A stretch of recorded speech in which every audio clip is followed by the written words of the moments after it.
저희가 이번에 모신 분은요, 어른들 위한 그림책 안내자 무루 작가님께서 무루의 어른을 위한 그림책 읽기라는 주제로 이야기를 진행을 해주신다고 하는데요. 모셔보겠습니다. 안녕하세요, 작가님. 안녕하세요, 무루입니다. 반갑습니다. 반갑습니다. 마지막으로 여러분들이 굉장히 기다리고 계셨던 작가님입니다. 어떤 분인지 간략하게 소개 부탁드릴게요. 네, 저는 무루라는 필명을 쓰고 있는데요. 그림책을 매개로 읽고 쓰고 말하고 또 가끔 번역하는 일을 하고 있습니다. 자, 그러면은 오늘 주제가 무루의 어른을 위한 그림책 읽기라고 했는데요. 네, 어떤 내용일지 너무 궁금한데 본격적으로 시작해 볼까요? 네. 먼저 그림책하고 어른이라는 이 두 가지 단어가 가지고 있는 좀 상충되는 느낌에 대해서 최근에는 좀 많이 편안해 하시는 것 같은데요. 제가 하고 있는 일이 어른들을 대상으로 이제 그림책을 읽거나 아니면 소개하거나 하는 일들이에요. 근데 마침 또 제가 행궁동에 작업실을 가지고 있어서 일을 하게 된 것이 또 기회가 돼서 이렇게 수원문화제 참석을 하게 됐는데 제안을 받았을 때 이 행궁동이라는 지역이 가지고 있는 어떤 특수성이랑 그림책이라는 장르가 가지고 있는 매력을 어떻게 좀 연결시켜 볼 수 있을까 하는 제안을 받았고, 그 제안을 받았을 때 제가 떠올렸던 단어는 공동체였어요. 그러니까 우리라는 공동체에 대해서 어떤 얘기들을 좀 할 수 있을까 고민을 하다가 좋아하는 그림책 두 권을 소개해드리기로 마음을 먹었습니다. 그래서 책 두 권을 선택하고 주제를 나, 너, 그리고 우리로 잡고 그 주제의 부제로 그림책 속에서 발견하는 삶이라는 유산이라는 부제를 좀 달아봤어요. 아마 이제 뭐 너무 주제가 잘 드러나는 제목이어서 이해가 잘 되실 것 같다고 생각은 하는데, 우리라는 이 바운더리 안에서 우리가 쉽게 발견할 수 있는 가장 가까운 상대는 사실은 가족이나 친구일 것 같아요. 그리고 바로 이제 동세대의 사람들 혹은 바로 이전 이후의 세대의 사람들일 것 같은데, 제가 이제 오늘 소개해드릴 그림책은 한 세대를 건너서 만나는 인연에 관한 이야기들입니다. 그래서 이렇게, 네. 서미의 주먹이라는 그림책을 먼저 한 권 소개해드리려고 하는데요. 이 그림책은 제가 이제 번역에 참여하기도 했고, 비올레타 로피즈라는 그림 작가를 국내에 소개하게 된 첫 번째 그림책이기도 해요. 글 작가는 따로 있습니다. 엘리즈 퐁트나유라는 프랑스 작가인데요. 이 이야기에서 제가 이제 하고 싶은 말은 한 사람이 가진 고유하고 보편적인 이야기가 어떻게 타자에 의해서 관찰되고 발견될 수 있는가 하는 거예요. 표지 그림을 좀 보면 이게 원래 원서의 표지는 아니거든요. 이건 이제 오후의 소묘에서 번역본을 내면서 이 표지를 사용을 했는데, 굉장히 커다란 손이 하나 있고 그 아래 아주 작은 손이 있습니다. 근데 이 두 손의 차이는 크기뿐만은 아니고 큰 손에는 뭐가 많이 그려져 있죠. 일단 식물이 눈에 많이 띄고요. 식물 외에도 색이 좀 전체적으로 절제되어 있다는 느낌을 주는 가운데 원색이 구슬의 형태로 좀 다른 크기로 표현이 돼 있어요. 그리고 아래쪽에 있는 손은 하얗게 칠해져 있습니다. 그리고 그 안에도 구슬이 하나 있긴 한데 이것은 위에 그려진 큰 손과는 좀 다른 방식으로 그림이 그려져 있죠. 이제 이따 그림을 보면서 설명을 좀 드리겠지만, 그림을 그리는 방식이 좀 특이했어요. 이 그림책은 그러니까 보통의 드로잉의 방식이 아니고 투명한 아크릴 판에 그림을 그리고 또 다른 투명한 판에 그림을 그리고 레이어를 여러 개 만들어서 중첩을 시킨 거죠. 그리고 나서 이것을 해체하거나 아니면 쌓는 방식으로 그림을 만들어 갔습니다. 아마 자세한 내용은 이따 본문에서 좀 설명을 해드릴 수 있을 것 같아요. 근데 이제 제목이 좀 낯설죠. 네. 서미의 주먹. 선생님 보시기에 이 제목 혹시 어떤 이미지가 좀 떠오르는 게 있으십니까? 전혀 예상이 안 되는데요. 네. 우리 네. 홍미정님께서는 사람마다 다른 이야기를 가지고 있겠지만 네. 오늘 들려주실 이야기가 너무 궁금하다고 하는데 네. 저는 보통 우리 제목을 보거나 아니면 어떤 그림을 봤을 때는 아 이렇게 이야기가 전개되겠구나라고 네. 예상을 하고 그 다음에 읽잖아요. 네. 전혀 예상이 안 돼서 저도 너무 궁금해집니다. 네네. 이게 예상이 안 되시는 게 너무 자연스러운 게 사실은 이 그림책은 오해와 이해에 관한 이야기를 담고 있어서 이 제목은 오해의 영역에서 만들어진 일종의 말장난이자 말실수예요. 그래서 우리가 직관적으로 아 이런 내용이겠구나라고 상상하기가 좀 어려운 제목인데요. 그래서 번역본 나왔을 때 제목을 짓기가 이대로 갖다 쓸 것인가 말 것인가를 놓고 또 좀 고민을 많이 하기도 했습니다. 내용을 좀 보기에 앞서서 작가 소개를 좀 해드릴게요. 네. 그림을 그린 비올레타 로피즈 스페인 작가인데요. 제가 굉장히 좋아하는 작가입니다. 사실 이 서미의 주먹은 국내 번역되기 전에 이제 불어판 원서를 제가 먼저 보고 당연히 전 불어를 할 줄은 몰라서 이제 막 번역기를 돌려가면서 텍스트를 좀 읽어본 다음에 막 여기저기 번역 좀 해달라고 출판사 번역 좀 해주십시오 이렇게 좀 많이 제안 드렸던 책이기도 했는데 이게 어떻게 또 저한테 인연이 닿아서 제가 이제 번역하는 친구와 함께 번역을 하게 됐었는데요. 이 작가 때문이었어요. 물론 그 엘리즈 퐁트나유의 글도 정말 좋았고 서사가 가지고 있는 주제나 아니면 이야기의 힘도 컸지만 저한테는 사실은 비올레타 로피즈라는 그림 작가가 저에게 주었던 영향과 매력이 좀 커서 이 그림책을 좀 좋아하게 됐는데 이 작가의 특징 중에 하나가 글 작가하고 협업을 항상 하거든요. 그러니까 자기가 혼자 이야기를 만들지는 않아요.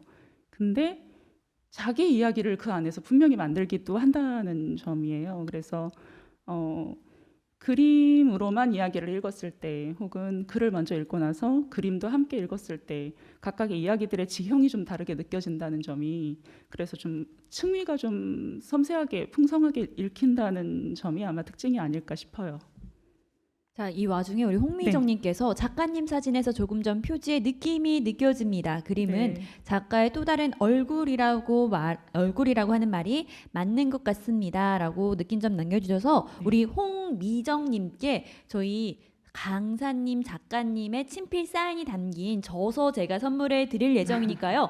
커뮤니티 탭 가서 링크 접속하신 다음에 개인정보 꼭 남겨주시길 바랍니다. 여러분들 이 이벤트는 끝나지 않았습니다. 저희 10시까지 행사가 진행되기 때문에 이벤트도 10시까지 진행됩니다. 그러니까 저희 두 번째 토크살롱 꼭 끝까지 들으시고 10시에 마무리되는 행사까지 꼭 지켜봐 주시길 바랍니다. 우리 홍미정님 너무너무 축하드리고요. 이어서 우리 가을이님께서 지금 질문을 주셨어요. 번역 작업하시면서 작가가 더 좋아지지는 않으셨을까요? 라고 했는데 어땠을까요? 사랑에 빠지는 것 같은데요. 이게 잘 읽고 싶어지다 보니까 좀 아주 매의 눈으로 섬세하게 뭘 좀 더 말하려고 했을까 아니면 어떤 방법에 고민을 했을까 이런 걸 좀 세심하게 살피게 되는 것 같고요. 그렇지 않더라도 번역이 아니더라도 왜 우리가 어떤 이야기를 좀 잘 읽겠다고 마음을 먹었을 때는 이야기에 좀 더 감정이입을 많이 하게 되잖아요. 그래서 아무래도 좀 거리를 두고 객관적으로 봤을 때보다 훨씬 더 좋아하게 되는 것 같고요. 실제로 저는 로피즈 그림책 4권 번역했고 이번에 지금 5권째 번역하고 있거든요. 겨울에 나올 책이 있는데 약간 객관성을 이제 상실한 게 아닌가. 너무 좋아지고 있는 게 아닌가. 근데 물론 그럴 만한 역량을 가진 작가라는 확신도 있긴 합니다. 근데 굉장히 좋아하는 작가고요. 그래서 앞으로의 활동도 굉장히 기대가 많이 됩니다. 우리 그 와중에 HJ님께서 설거지하면서 듣고 있습니다. 이야기가 너무 궁금해요 라고 하셔서 빠르게 한번 진행을 해보도록 하겠습니다. 네, 알겠습니다. 이 귀여운 작가가 글을 쓴 엘리즈 퐁트나유입니다. 사진을 너무 재밌게 찍었죠. 저렇게 이렇게 담쟁이 안에 들어가서 소년처럼 웃으면서 사진을 찍었는데 이 작가를 제가 사실은 별로 이렇게 주목하고 있지 않다가 이 그림책을 읽고 나서 이 작가가 가지고 있는 세계관이 좀 궁금하다라는 생각을 하게 됐어요. 왜냐하면 이야기의 주인공인 이제 루이 할아버지를 이따 소개를 해드릴 텐데 이 이야기의 주인공이 실제 실존했던 인물이었다라고 나중에 인터뷰에서 얘기를 했었거든요. 이런 내용들을 아마 이제 이후에 좀 소개해드릴 수 있을 것 같은데 두 작가가 각각의 이야기를 다른 방식으로 그러나 하나의 주제로 수렴하도록 만들어내는 과정이 좀 흥미롭다는 생각이 듭니다. 이건 이제 면지예요. 그림책 이제 좋아하시는 분들은 다들 아시겠습니다만은 표지와 내용 사이에 이제 처음 만나는 종이를 우리가 면지라고 하는데요. 보통의 책에서 면지는 이제 좀 기능적인 역할을 하죠. 이제 겉종이와 안종이를 좀 연결시켜주는 역할을 하는데 그림책에서는 이 면지가 좀 훨씬 더 주제를 부각하거나 아니면은 디자인을 좀 더 강화하는 역할을 많이 합니다. 그래서 그림이 그려져 있는 경우도 많이 있고 혹은 주제를 아주 포괄적으로 드러내는 이미지가 실리는 경우도 있어요. 근데 이 그림에서는 이제 이야기 전체를 좀 아우르는, 근데 잘 보시면 아까 우리가 봤던 손 안에 있던 그림이 살짝 비쳐 보인다는 걸 아실 수가 있을 텐데요.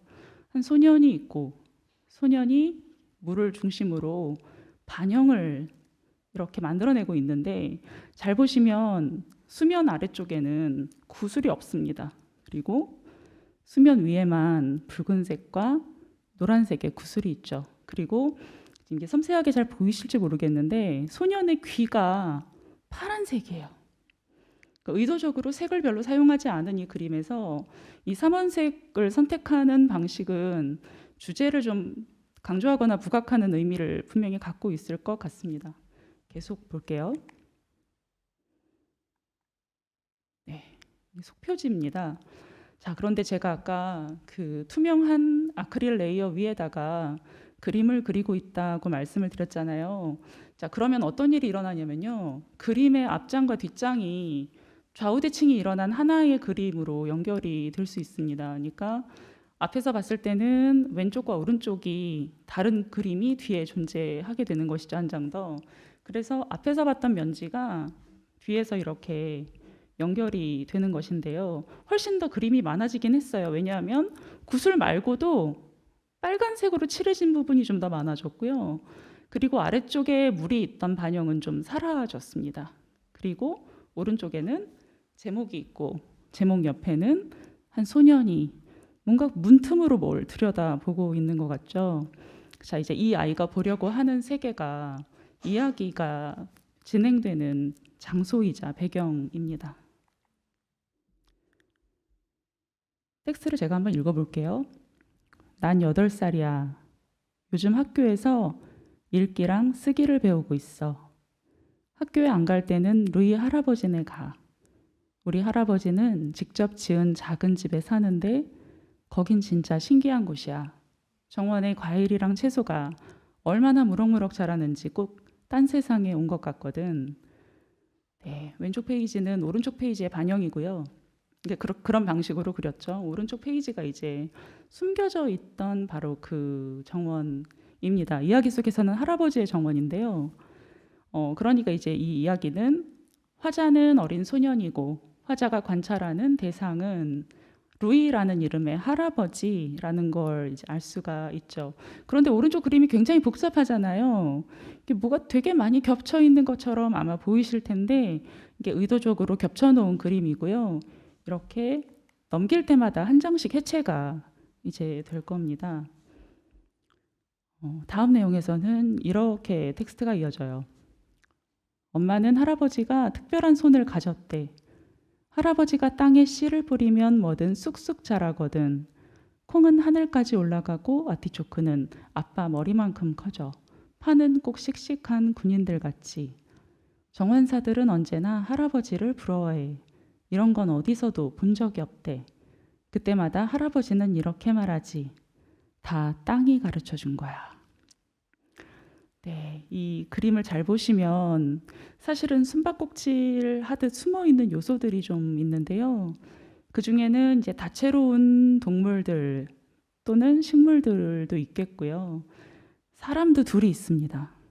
두 사람이 다 보이시나요? 큰 머리를 하고 있는 사람 하나가 있죠. 대머리 사람이 하나 있고 그는 빨간 귀를 가지고 있는 것 같은데 그 앞에 좀 작은 머리를 한 또 다른 사람도 있는 것 같아요. 뒤를 보고 있는 것 같고. 그리고 나서 지금 이 그림에서는 사실은 최초의 독서에서는 발견할 수 없지만 이후에 발견하게 될 주제의 요소가 하나 있는데요. 오른쪽에 흰 새가 물고 날아가는 노란 구슬입니다. 이걸 이제 우리가 좀 기억을 하고 계속 이어가 보겠습니다.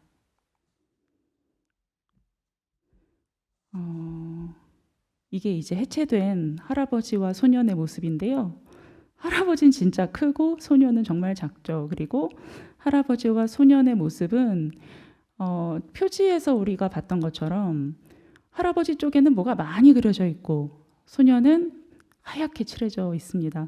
이게 이제 로피즈가 이 이야기에서 보여주려고 하는 어떤 주제와 맥락을 같이 할 텐데 그 이야기를 좀 천천히 하고 일단 내용을 한번 볼게요. 루이 할아버지는 새하고도 말할 수 있어. 할아버지가 박새한테 말을 걸면 진짜로 새들이 대답을 해. 할아버진 정원에 사는 새들 이름도 다 알아. 나한테도 알려줬어. 꾀꼬리, 박새, 울새, 참새, 나이팅게일, 찌르레기. 그뿐만이 아니야. 할아버지는 고양이 디아블라하고도 얘기할 수 있어. 그러다 둘이 말싸움이 나기도 한다니까. 자, 디아블라가 밑에 그려져 있거든요. 숲을 아래 까만 고양이가 한 마리 그려져 있고요. 뭐 닭도 있고 새도 있고 다 있습니다. 그리고 아까 우리가 이전 페이지 오른쪽에 흰새가 물고 갔던 노란 구슬이 이번에는 소년의 머리카락 사이에 숨어 있어요.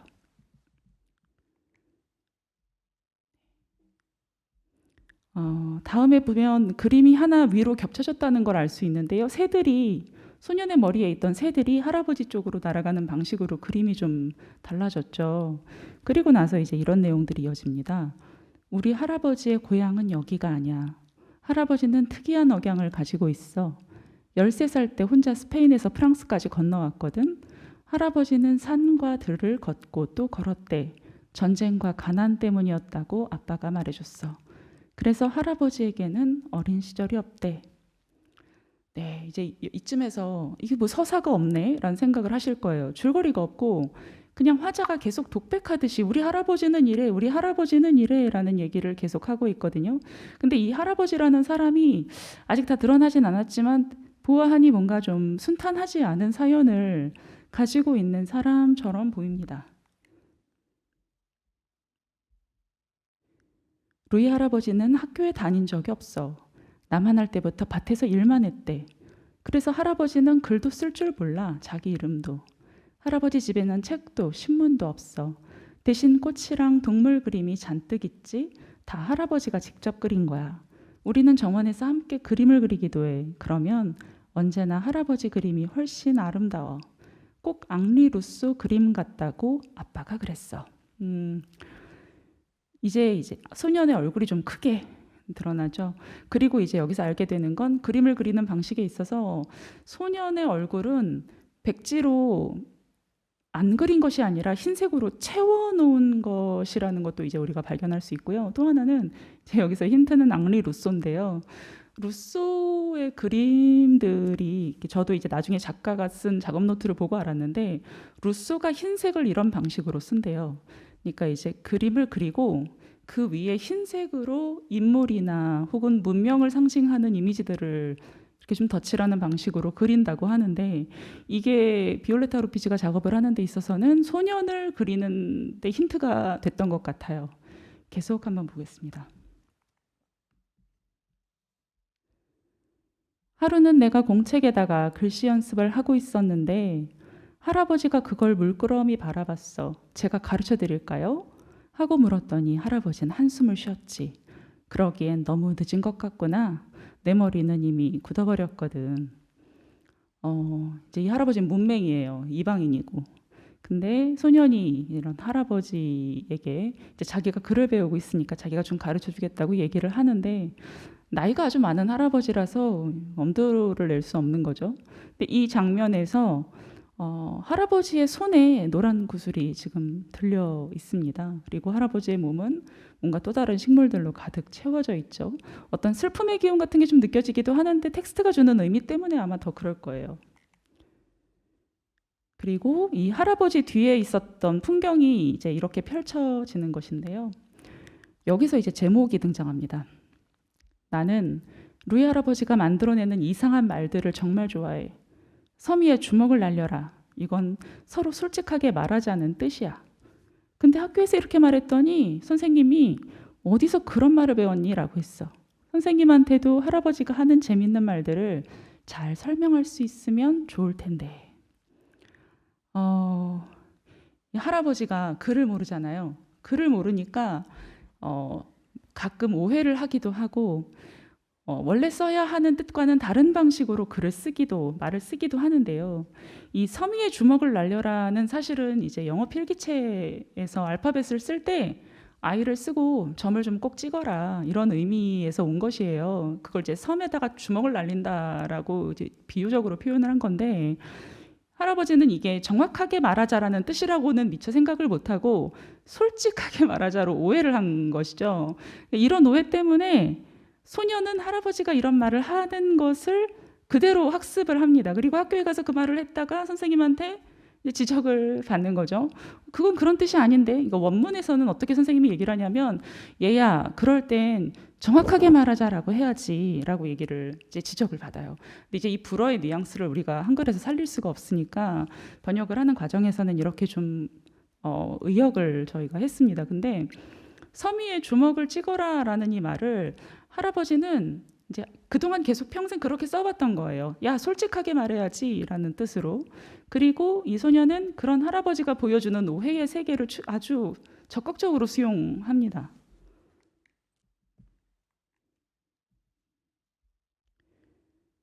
루이 할아버지는 젊었을 때 공사장에서 일했대. 집도 없어서 밤에는 카라반에서 잤대. 나도 카라반에서 한번 살아보고 싶어. 그러면 맨날 여행하는 기분일 텐데 말이야. 카라반 이제 낙타가 이렇게 끌고 가는 마차 같은 거거든요. 근데 이 재밌는 게 로피즈가 달팽이를 밑에다 그려놨어요. 그러니까 이게 집을 이고지고 다니는 사람의 모습을 형상한 건데 얼마나 고생스럽겠습니까? 가난하고 힘들고 학교도 못 다니고 어려서부터 일만 하고 글도 모르고. 근데 이 아이는 그런 할아버지를 자꾸만 되게 멋있어 우리 할아버지 이런 시선으로 보고 있어요. 그리고 이런 이야기가 이제 계속 뒤로 점층적으로 확장될 텐데 이를테면 이런 장면입니다. 루이 할아버지는 최고의 요리사야. 할아버지 집에서는 항상 맛있는 냄새가 나. 사람들은 할아버지 음식을 먹을 때마다 감탄해. 비법을 물으면 할아버지는 이렇게 대답하지. 땅이 스승이야. 우리는 가끔 들로 나가. 들에선 몸에 좋은 식물들이 자라거든. 하지만 조심해야 돼. 독이 든 것도 있으니까. 할아버지는 나에게 무얼 먹을 수 있는지 또 먹으면 안 되는지 하나하나 가르쳐줘. 그런 건 책에는 없어. 야생 당근에선 좋은 냄새가 난단다. 하지만 비슷하게 생긴 독당근에선 죽은 쥐 냄새가 나. 독당근을 잘못 먹으면 커다란 소도 죽고 말지.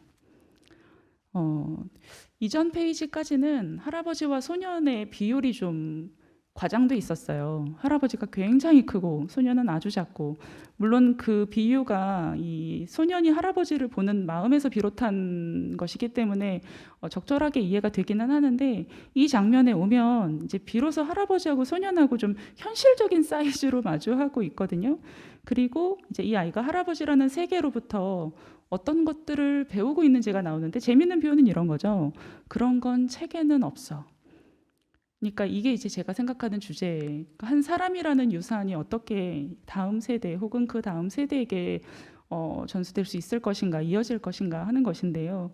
되게 고유한 한 사람의 삶의 경험에서만 체득되는 것들이 있는 것 같아요. 근데 그것은 이게 좀 평준화된 교육이나 아니면은 일관된 학습을 통해서 얻을 수 있는 것 이상의 의미를 가질 수도 있고, 이 이야기는 그런 것들이 가지는 가치나 의미나 아름다움에 관한 이야기이기도 할 텐데, 그래서 이제 이 장면이 좀 저에게는 좀 애틋한 장면이고요.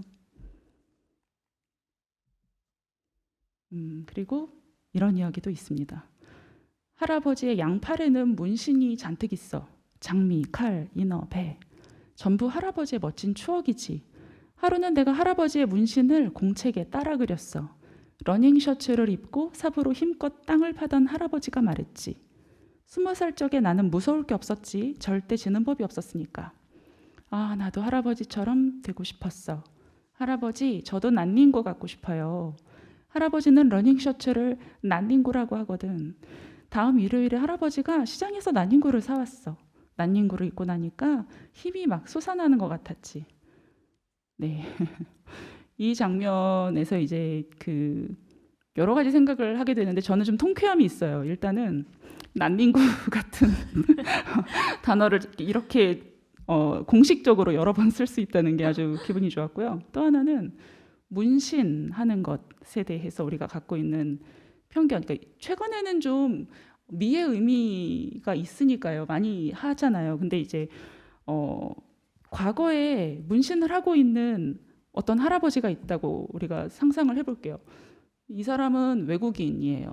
그리고 교육받은 적도 없고 문맹이고 블루칼라의 가난한 사람이라고 우리가 상상할 때 그런 사람에게서 발견할 만한 아름답거나 존경스러울 만한 것이 있다고 쉽게 상상할 수 있을까? 아니요. 네, 그게 너무 바로 나왔나요, 제가? 근데 어떤 다 고민에- 그래요. 저도 사실은 그게 이게 통쾌하다고 느끼는 점이거든요. 편견에 대한 이야기일 수도 있겠다 이것이. 그러니까 특히나 노인에 대해서 얘기할 때, 그러니까 노인 세대의 삶에 관해서 이야기할 때 너무 정해진 행복의 정답의 수순들을 밟아가야만 우리가 사회적으로도 좀 안정됐다, 행복하다, 성공했다, 잘 살고 있다라고 인정을 해주는 것 같은데 다채롭게 다양하게 좀 모험하는 방식으로 살아가는 노인의 모습이 이야기 안에 담길 수 있다면 좀 훨씬 더 재미있지 않을까 하는 생각을 하게 됩니다. 네. 고구마님께서 불어로 난닝구를 어떻게 표현했나요? 라고 질문을 주셨어요. 네, 전혀 기억나지 않습니다. 에이, 그렇습니다. 네. 자, 그리고 우리 기리님께서 작가님이 글 작가와 그림 작가의 의도를 이렇게 잘 알아주신 걸 알면 두 분이 참 행복해하실 것 같습니다.라고 우리 작가님에게 네. 너무 감사함을 표현해 주셔가지고 우리 기리님께도 제가 책 선물 드리겠습니다. 우리 기리님 커뮤니티 탭 들어가셔서 링크 접속하시면은요 아시죠 여러분들 개인정보 남길 수 있습니다. 우리 기리님이 꼭 개인정보 남겨주셔서 아까 말씀드린 친필 사인이 들어가 있는 저서와 더불어서 이 네트 토트백도 같이 나가거든요. 와. 약간 숄더백으로도 쓸 수 있는 이 제품도 같이 나가니까 꼭 개인정보 남겨주시길 바랍니다. 자, 그리고 저희가 계속 또 질문이 들어오고 있는데요. 아까 제가 질문을 봤는데 네.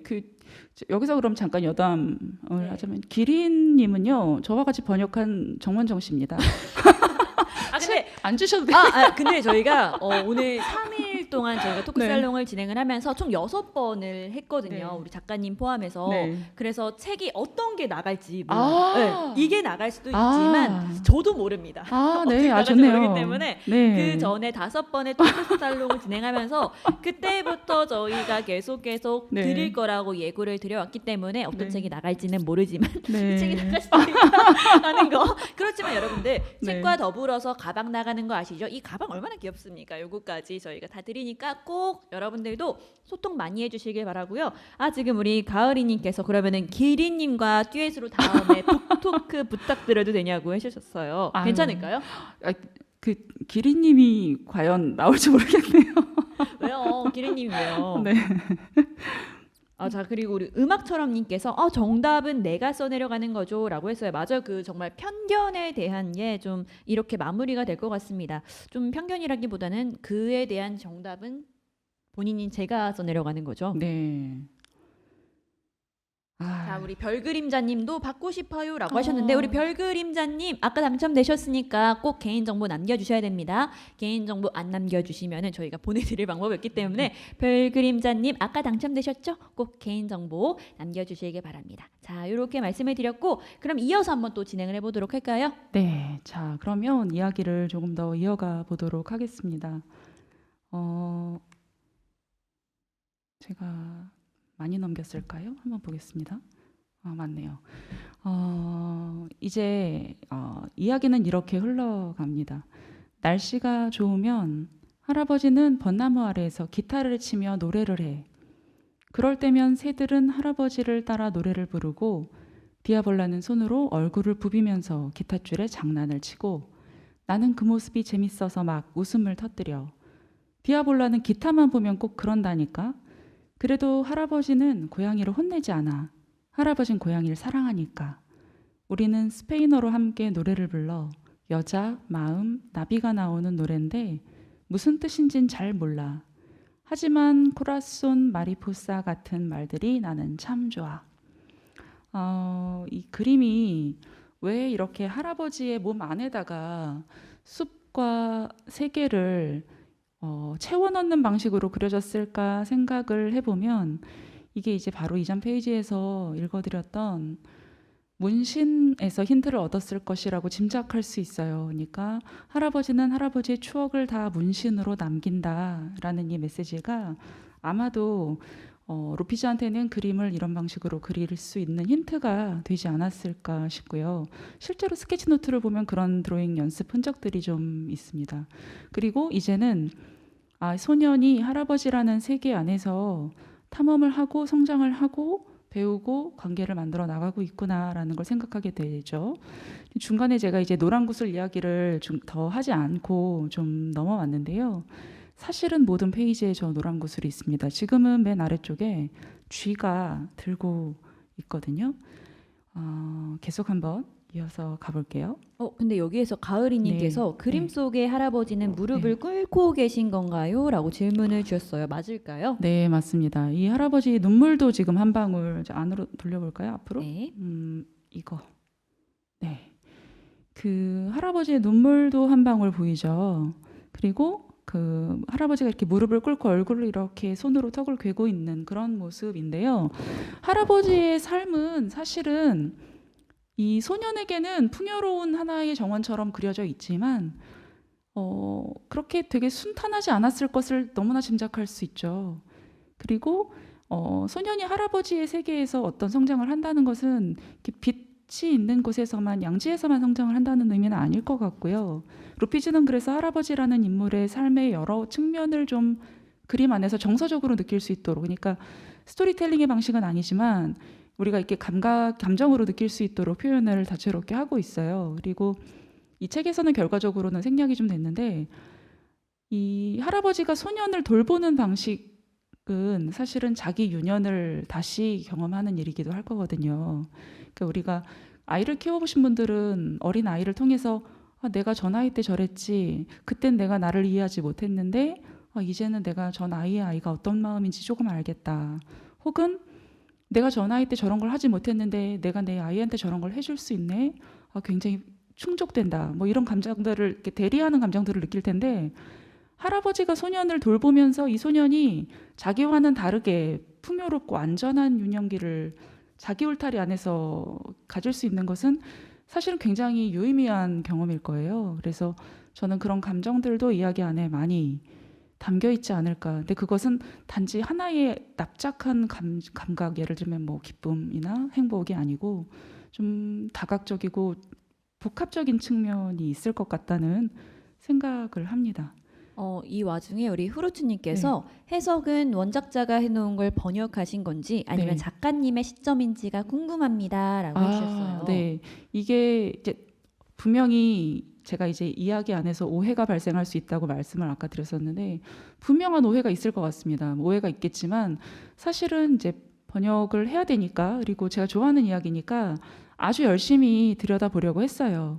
그리고 우리가 이제 책 한 권이 나올 때 우리가 이 과정에서 굉장히 빠르게 이 결과물이 나왔을 것 같지만 사실 그렇지 않거든요. 그 아주 오랫동안 이야기를 만들기도 해요, 작가들이. 특히 텍스트가 이미 있는 상태에서 그림을 그리는 것임에도 불구하고 루피즈가 작업했던 노트들을 보면 완전히 전복되는 방식으로 그림을 다시 그려요. 그러니까 이렇게도 그렸다가 저렇게도 그렸다가 뭐 너무 좋은 소스들이 저렇게 많은데 저걸 다 버렸구나 싶은 버려지는 맥락들도 많이 있거든요. 근데 이제 그런 것들을 좀 부지런히 찾습니다. 다행인 건 루피즈는 기록을 많이 하는 사람이에요. 그래서 정말 시시콜콜하게 과정을 다 기록해요. 그걸 찾을 수만 있으면 거의 다 알 수 있는 것 같은 기분으로 보기는 합니다. 그리고 많이 받고 이 책 작업 끝난 다음에 제가 이제 개인적으로가 아니라 출판사 통해서 질의응답도 했거든요. 저희가 서면으로. 그 서면 인터뷰 통해서 이제 궁금한 것들도 좀 확인을 했어요. 그래서 아마 아주 큰 오해는 없지 않지 않을까. 어느 정도는 그래도 가깝게 다가가서 제가 이해를 하고 있는 건 아닐까. 이런 생각은 합니다. 다만 이제 답변을 하는 방식에 있어서 제가 사용하는 어휘나 이제 문장의 요소들은 좀 제가 선택한 것이니까 뉘앙스 같은 건 좀 달라질 수 있을 것 같아요. 우리 민석킴님께서 무루님 목소리만 듣다가 그림과 함께 보니까 더 귀에 쏙쏙 들어오고 좋습니다. 덕분에 일요일 저녁이 정말 풍요로워졌어요. 라고 말씀해 주시기도 하셨고, 질문이 굉장히 많이 올라오고 있습니다. 자, 보시면은요, 저희 붕어빵님께서 살짝 개인적인 질문을 해주셨는데, 네. 이 책을 번역하는데 얼마나 걸리셨는지 갑자기 궁금해졌습니다. 일반인이 생각하는 것보다 오래 걸렸을 것 같아서요. 라고 질문을 주셨어요. 이게 저희가 이제 중역을 했어요. 그래서 정원정 역자하고 저하고는 이제 영어 번역을 하는데 이 불어판이었거든요. 그래서 중간에 이제 중역의 형태로 번역을 했고, 그게 저희가 그 로피즈 그림책을 이 책을 번역하기로 했을 때 이미 4권의 타이틀이 결정된 상태였어요. 지금 출간되어 있는. 그 동시에 4권의 번역이 약간의 시차를 두고 순차적으로 일어난 경우라서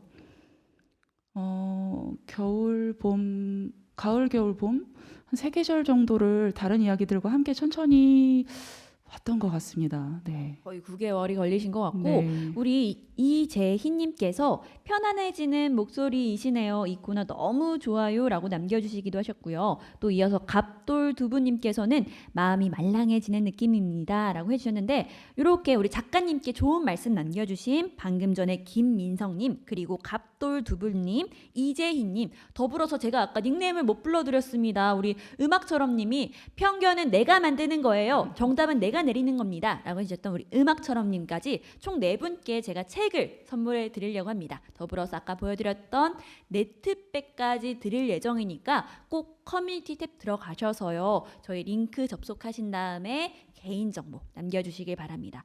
자, 우리 마음이 말랑해지는 우리 작가님의 목소리로 고구마님이 꼭 듣고 싶은 답이 있다고 하세요. 이 그림 안에 있는 노란 구슬이 어떤 의미인지 왜 있는 건지 궁금합니다. 라고 해주셨습니다. 네, 지금 이제 이 노란 구슬 얘기를 사실은 저희가 가장 마지막에 할 건데 사실 질문을 좀 드려보고 싶기도 합니다. 이야기가 끝날 때까지 낭독 이제 얼마 안 남았거든요. 뒤에 한번 왜 노란 구슬 왜 자꾸 넣었을까? 왜냐하면 텍스트에는 노랑이란 말도 나오질 않잖아요.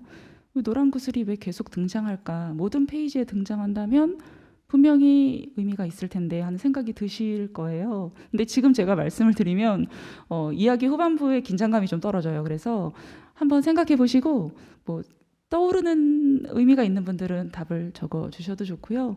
아니면 제가 이제 곧 이야기 말미에 소개를 좀 해드리도록 하겠습니다. 그러면 계속 볼게요. 네. 이게 이제 오른쪽이 표지 그림으로 저희가 선택한 그림이죠. 내용은 이렇습니다. 1학년을 마치고 나는 할아버지를 위해 자크 프레베르의 시 고양이와 새를 읽었어. 초여름 벚나무에는 까만 버찌가 잔뜩 달려 있었지. 새들이 쉴 새 없이 버찌를 따먹고 고양이는 새들을 쫓고 있었어.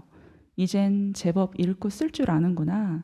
할아버지가 나를 칭찬해줬어. 그리고 커다란 상자를 내밀었지. 그건 바로 기타였어. 내 기타. 나는 신이 나서 얼른 기타를 쳐봤어. 딩딩.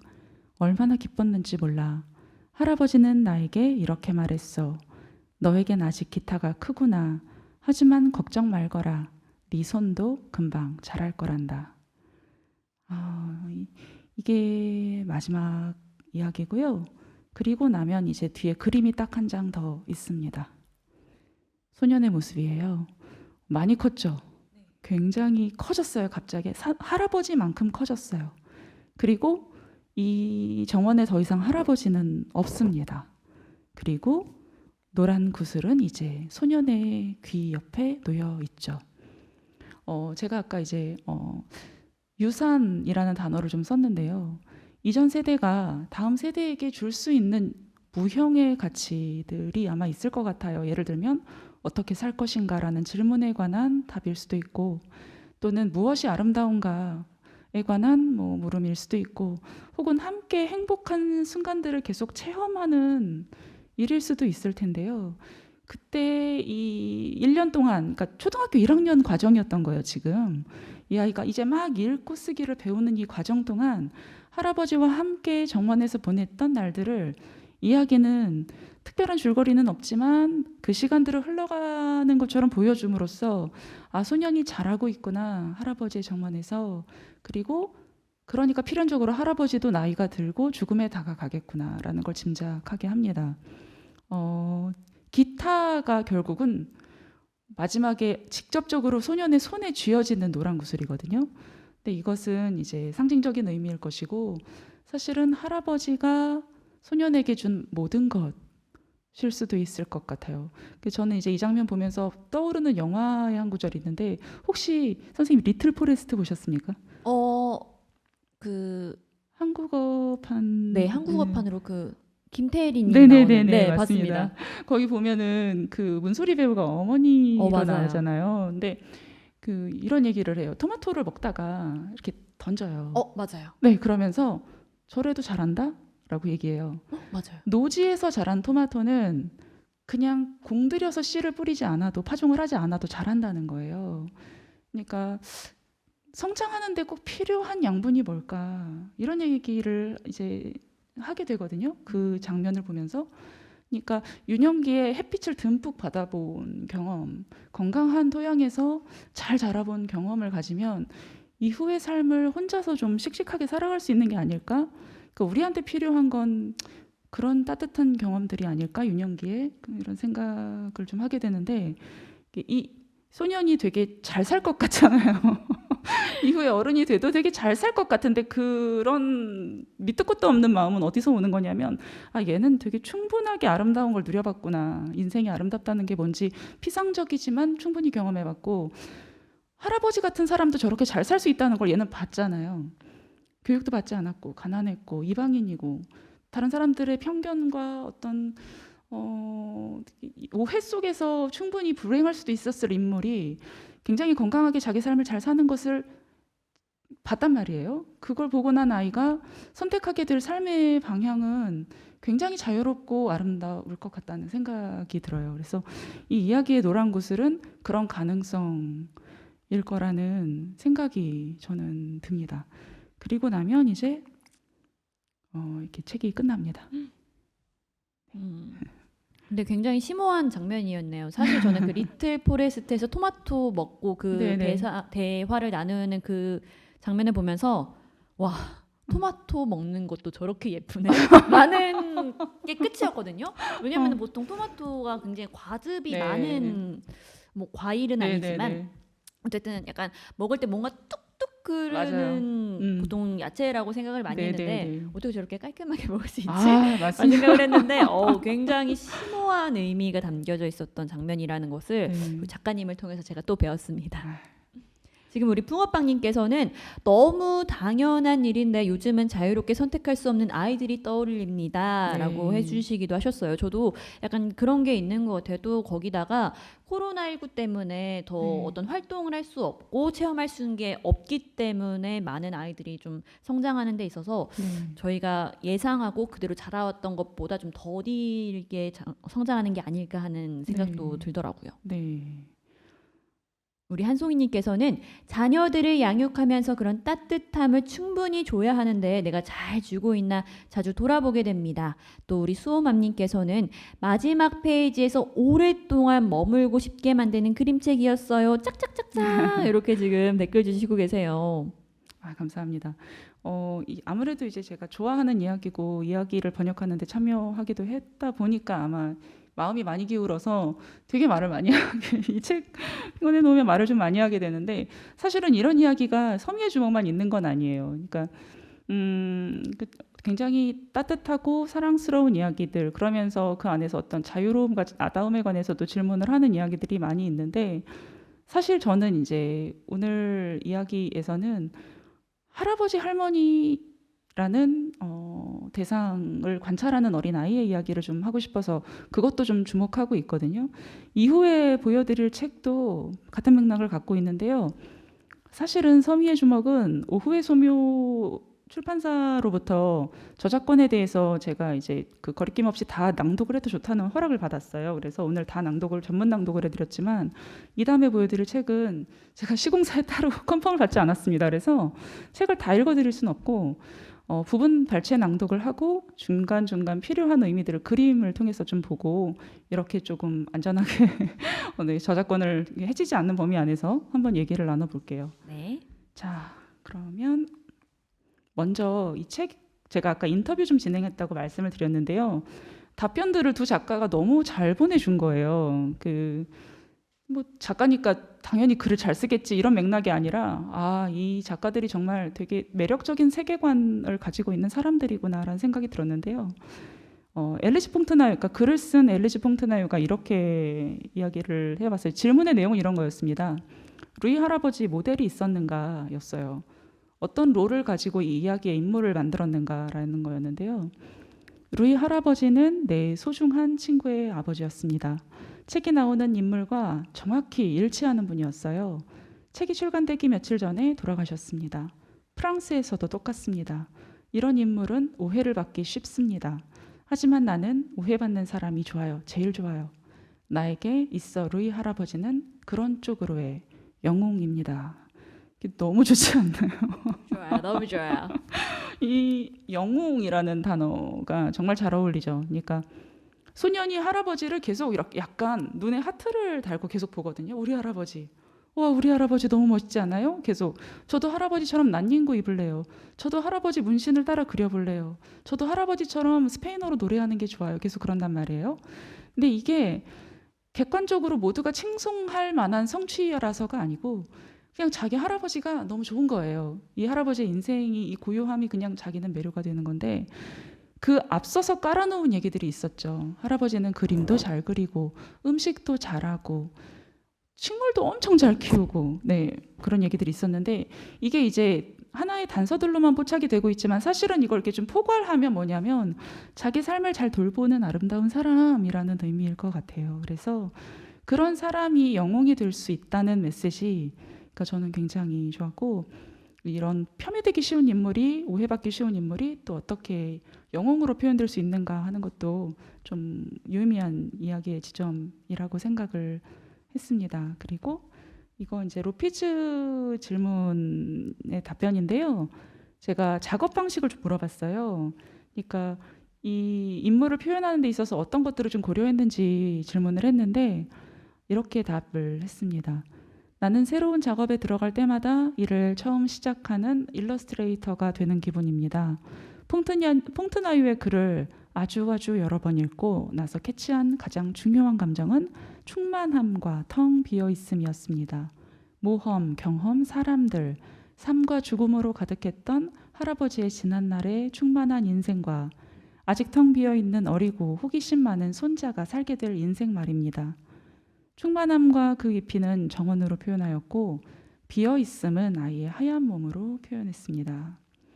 우리가 이제 좀 많이 쓰는 관용어 중에 빈 도화지 같다라는 표현이 있을 텐데 이제 그렇게 아마 우리가 이해할 수 있을 것 같아요. 아직 인생의 경험이 없는 텅 비어 있는 아이의 몸과 다채로운 경험으로 꽉 채워진 정원과 같은 할아버지의 몸, 이것을 이제 시각적으로 그림에서 보여주고 있습니다.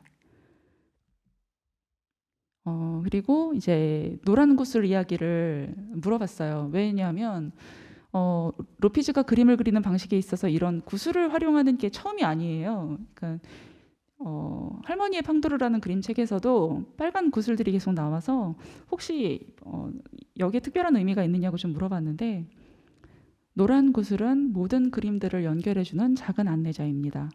그림이나 글에는 전형적으로 진행되는 서사 액션 라인이 없기 때문입니다.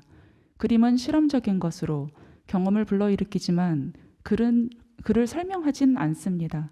그래서 이 작은 구슬은 페이지 사이를 연결하는 다리인 동시에 두 주인공 사이의 관계를 나타내기도 합니다. 구슬은 할아버지에게서 손자에게로 전달되는 씨앗이고 유산이기 때문입니다. 할머니의 금빛방, 이게 지금 할머니의 팡도르 이전에 저희가 가제를 잡아놨던 건데요. 할머니의 팡도르에서의 빨간 구슬들은 서사가 진행되는 동안 할머니가 요리하는 맛있는 케이크와 단 것들의 정신을 의미합니다. 텍스트의 음식에 대한 묘사가 매우 풍성하게 드러나 있기 때문에 나는 그 음식들의 가장 핵심적인 부분들만 그리기로 결정했습니다. 네, 이렇게 설명을 하고 있어서 굉장히 선명하게 또 그림에 대한 이해를 해볼 수 있었습니다. 이제 저한테 이제 주어진 시간이 10분이 좀 안 남았는데요. 벌써요? 네, 빠르게, 아주 빠르게 천천히. 네, 저는 천천히가 좋습니다. 두 번째 이야기 해보도록 하겠습니다. 아까 지금 저희가 이제 할아버지 얘기했잖아요. 이번에는 할머니 얘기를 좀 해보고 싶습니다. 우리 동네 할머니는요, 제가 좋아하는 할머니 그림책들 가운데에서도 정말 손에 꼽는 아주 좋아하는 이야기인데요. 제임스 스티븐슨이 그림을 그렸고요. 샬롯 졸로터가 글을 썼습니다. 시공사에서 책이 나왔는데요. 이게 할머니 이야기인 동시에 사실은 이전의 작품과 마찬가지로 삶의 아름다움을 관찰하는 일에 관한 이야기이기도 할 것 같아요. 그러니까 누가 보고 있는가, 누구를 보고 있는가, 이것이 이 책에서 우리가 발견하게 될 두 가지 지점일 것 같습니다. 다 읽을 수 없으니까 견눈을 하고 빠르게 저작권 문제 네. 때문에. 첫 장면은 좀 먼저 제대로 볼게요. 우리 동네에는 혼자 사는 할머니가 계십니다. 제가 왜 이 문장에 이렇게 확 꽂혔을까 생각을 해보면 저게 미래의 제 모습이거든요. 저는 비혼이니까요. 제가 저런 모습이지 않겠나 싶은 거예요. 어떤 동네에서 어떻게 살고 있을지는 알 수 없고 제 수명이 어느 정도일지 저는 짐작할 수는 없지만 그냥 보편적인 관점에서 상상을 해보자면 아, 저건 나구나 라는 생각이 들었어요. 그리고 나서 어떤 장면들이 이어지냐면 할머니가 어떻게 시간을 보내는지가 나와요. 근데 텃밭을 가꾸고 정원을 가꾸고 아이들한테 크리스마스에 열매를 선물하고 그리고 학교 갈 때 애들을 만나면 손을 흔들어줘요. 또 할로윈 데이에는 저렇게 사탕을 만들어서 선물합니다. 크리스마스에도 과자를 만들어주고요. 부활절에는 노란 설탕을 입힌 케이크도 만든다고 해요. 근데 이게 다 이 할머니가 베이킹에 굉장한 취미와 특기를 갖고 있어서가 아닐 것 같잖아요. 네. 그러니까 이 할머니는 어린 아이들을 기쁘게 해줄 수 있는 재능과 마음가짐을 가진 사람인 거예요. 그게 이 페이지에서 가장 잘 드러나는데요. 이런 텍스트입니다. 나와 내 강아지는 마을 뒤편 숲속으로 난 오솔길을 따라 혼자 산책하시는 할머니를 보곤 합니다. 할머니는 나를 보고 미소를 지으십니다. 내 이름이 셀리라는 걸 할머니는 아십니다. 할머니는 내 강아지를 쓰다듬으십니다.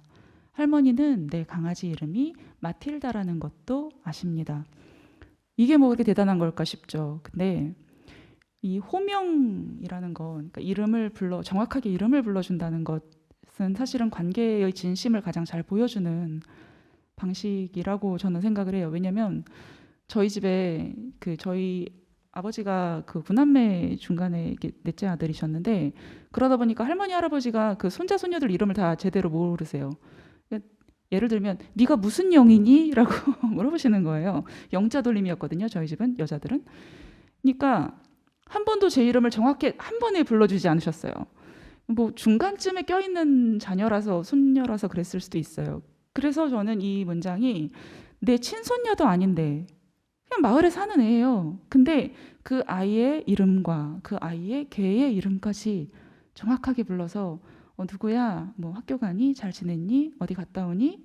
하고 인사를 해준다는 건 사실은 작가가 이 뒤에 숨겨놓고 싶은 건 따로 있는 것이죠.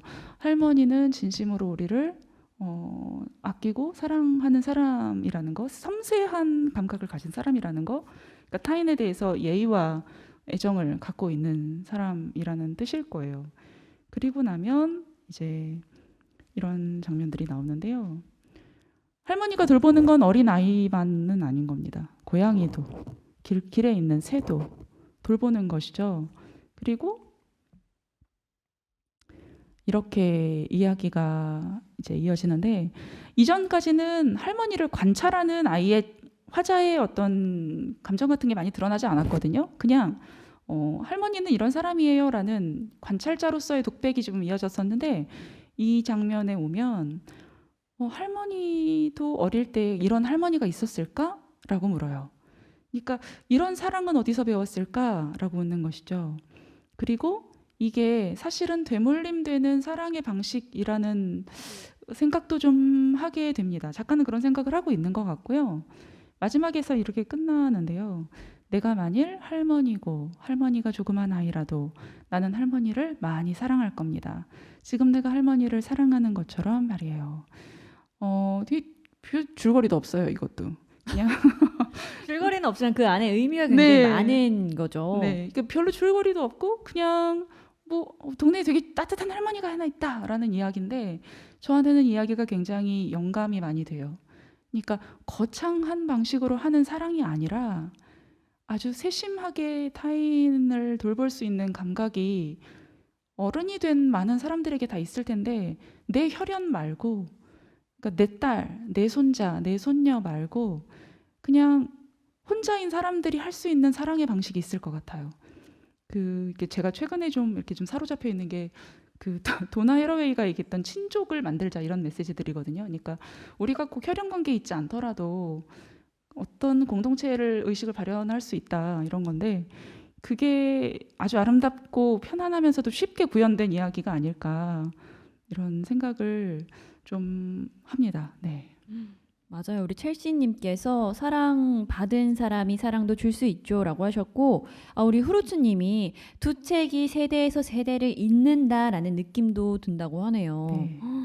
정말 많은 분들이 이 책에 대한 느낌과 그리고 또 작가님께서 해주셨던 말씀에 대한 좀 깨달은 점들도 댓글 많이 남겨주시고 계시는데 특히 우리 후루츠님은 어른에게 주는 동심 선물인 것 같다고. 맞습니다. 왜 보통 이렇게 동화책이나 그림책은 성인이 아니라 어린 친구들, 어린 네. 아가들이 읽어야 되지 않을까 하는 생각이 드는데 이 책은요 성인한테 줘도 굉장히 고마워할 것 같아요. 네, 어른들 이제 그림책 읽을 때 좀 더 기호에 닿는 이야기들이 있을 것 같은데 노년의 삶을 조망하는 이야기들이 우리한테 좀 영감이 되지 않나 이런 생각도 많이 합니다. 네.